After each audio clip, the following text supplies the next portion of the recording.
Pauline Roussy, merci de nous rejoindre sur notre plateau. Bonsoir, vous êtes responsable Afrique à l'IRIS. Alors, on dit que cette libération a été possible grâce, et ils ont été enlevés, ces deux personnes ont été enlevées par les filiales du groupe de soutien à l'islam et aux musulmans, le GSIM. Qu'est-ce qu'on en sait? Est-ce qu'on en sait un peu plus sur ce groupe terroriste?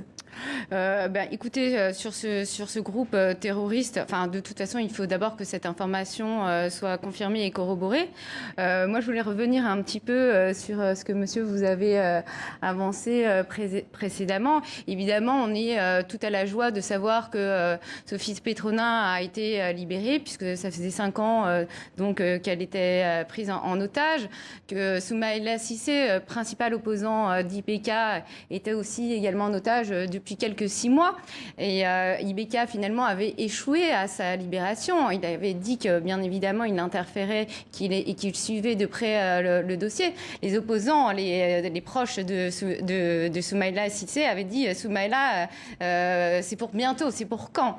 Alors la véritable question... Donc on dit merci à qui? Merci au coup d'État militaire, merci aux militaires je crois qu'aujourd'hui... négocier.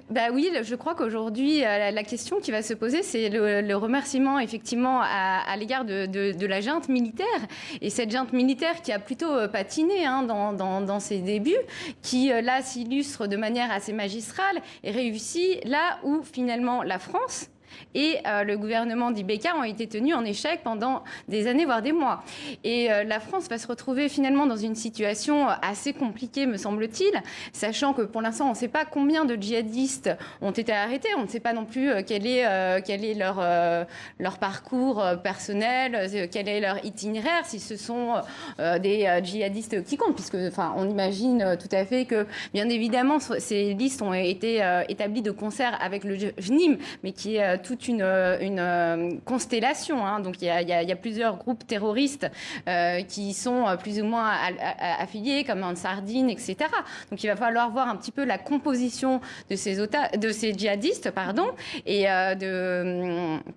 en fait, de connaître un petit peu leur itinéraire. Et la France se retrouve ce soir, indépendamment de la joie dans laquelle nous pouvons nous trouver pour la famille Petronin, en situation de remercier la junte, et également de passer peut-être sous silence le fait que depuis 2014, les militaires français sont engagés sur le terrain pour justement faire emprisonner des terroristes.